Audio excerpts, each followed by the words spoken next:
Today's video is going to be on how to beat the fastest runners whenever the ultra gets long. Slower runners, and I'm talking about myself here. Maybe one of the things that attracted me to ultra running in the first place was the fact that I might not be as quick as everybody else, but I'm pretty stubborn and I can keep going for a long time. So the really good thing about ultra running is we don't have to be the fastest to do well in the races. We just have to be clever, and I'm going to get into some ways of how we can beat the faster runners. And we've all seen it. We've all seen them people at the races that look skinny, look trim, look like they should be miles ahead of us. Yet we see them drop out, we see them explode, we see them not quite make it to the finishing line. The really good thing for us is we can compete. It's no coincidence that the women in the like of the 100 milers and 200 milers are whipping us men's asses as well, and that's even in the professional field.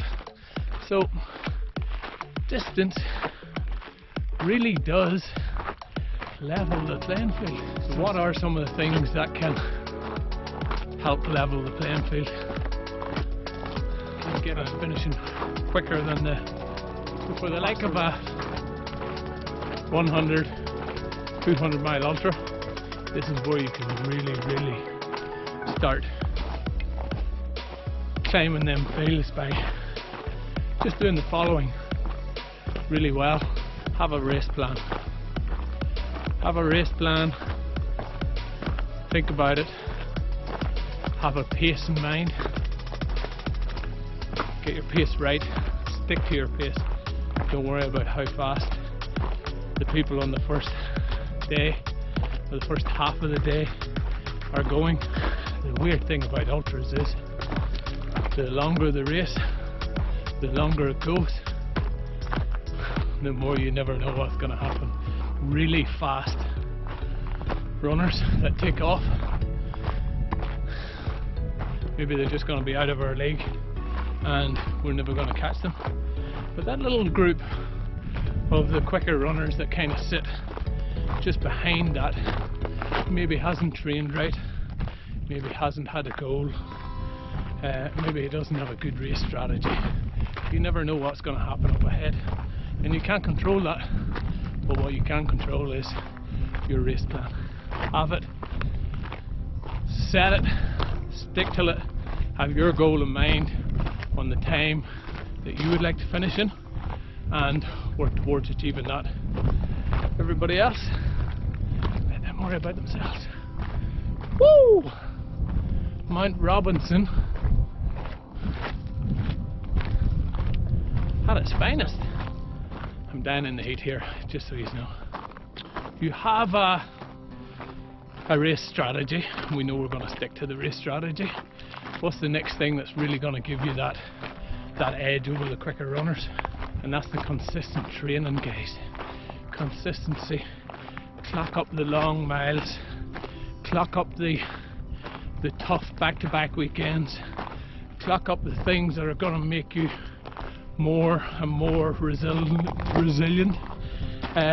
So whenever you come across things like this, deep in a race where you're climbing up hills, your body's a little bit more catered to take the beating, because quite often the faster guys that have done are gonna be losing time late in the race due to injuries, due to bad choices at the beginning of the race. And the more resilient you are, the quicker you can move in the back third of any ultra. That's where you're really going to climb.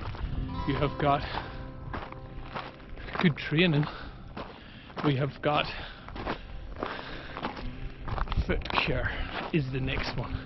And this is probably the most crucial thing to finishing high up in an ultra, because I don't care how fast you are with 2 good feet, late in a 200 miler, late in a 100 miler, even some 50Ks, if you get your foot care wrong, you're going to be slowing down. And you see it all the time. We see quicker, leaner, faster athletes sitting to the side of the road, at the side of the trail, in the aid stations, and because of the bad choices with foot care, it has a really negative effect on their rate. Plan your foot care, have a plan in place, have a strategy for changing your socks out, have a strategy for lubing your feet, and have a strategy for popping them blisters early before they get too bad. So that will all help with our foot care. And wow, it is starting to heat. Look at that. Woo! Just gotta get off. We've talked about foot care, we've talked about pacing, we've talked about being resilient from good training. What's the other real major thing that can keep you moving and get you faster, finishing earlier than the faster runners?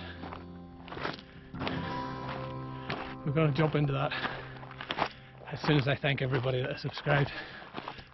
Thank you so much, guys. Means a lot just to see that people are still interested in watching these videos. So if you're watching this video and you haven't subscribed, please hit the subscribe button. Don't forget to hit the little bell so it notifies you of when I need. Before we get into what I think is arguably one of the most important things, and I know some people disagree with this, and I know some people think, oh, he's always blabbering on about it, but it's because I think it's really true. Mental strength, for me, has to be one of the main differences why this old guy with these probably too much weight on at the minute can finish quicker than faster 5k runners, faster 10k runners, faster marathon runners in a long ultra, 2-day ultra, 24-hour ultra, 100 or 100 mile, 200 mile ultra, whatever the case is. There must be some reason why us slower runners can finish, and to me it has to come down to our mental strength.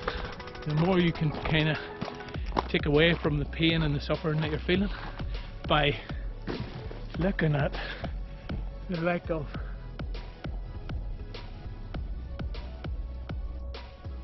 of that scenery, the more you can focus on other things that will keep your mind off the current situation that you're in, has a huge impact, because we've all been there.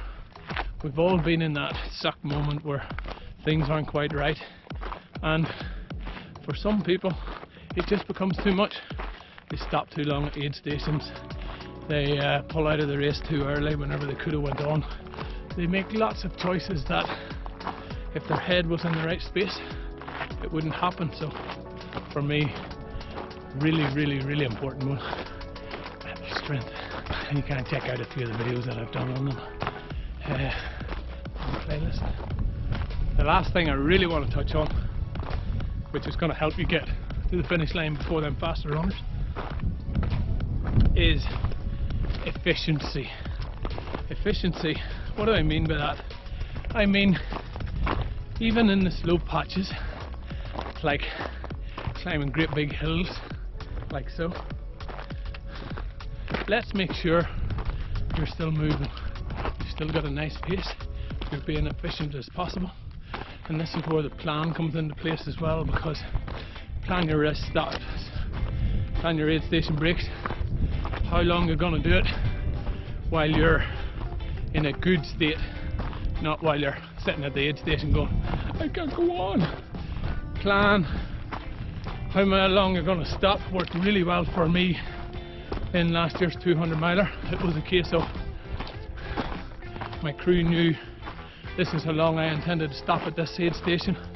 Get me in, get me out, don't let me sit too long, because you'll be amazed, and I was amazed at how long in my first 100-mile race that I actually sat down for. So give yourself a time whenever you're feeling right. It doesn't have to be hard and fast. If things aren't quite right, if you need another little bit of time at the aid station, take it. But just know that once you take that time, it ain't ever coming back. What I done was, there was a couple where I felt really good. I powered through, stopped for shorter. The ones where I wanted to stop for longer, I had a little bit of time in the bank. So just moving, whether it's running, whether it's walking. Maybe like me, having to get to the top of this hill, crawling. Have that plan in place.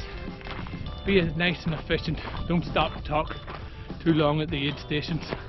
The quicker runners, they'll stop, they'll fuel up, they'll think, I'll get more of a rest, I'll keep going.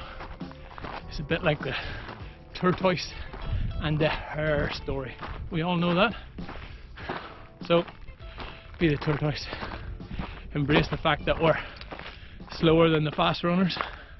Embrace the fact that we're also sometimes a little bit brighter in the longer races, and we can make up by one, finishing the race, because not all fast runners will finish the race. Two, we can be clever by making sure that we're ready, trained well, resilient, so that whenever other people are breaking down, we're only getting started. Three, that we've got good foot care. We know we're not going to get stopped. We know we're not going to have to stop.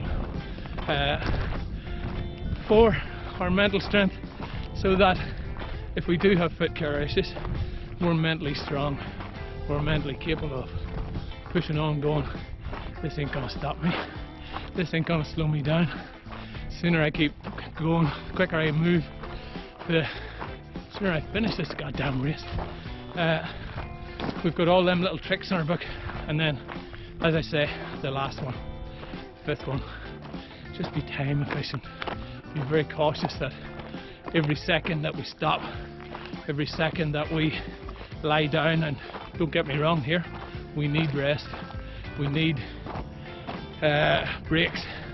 Nobody's going to run a 200 mile or 100 mile race, well, there's maybe a few, without many stops, but the guys that will run it the quickest are the guys that stop the least. So, as usual, really hope you've got something from this video. I would like to think that I'm getting closer to the top of Mount Bruce, but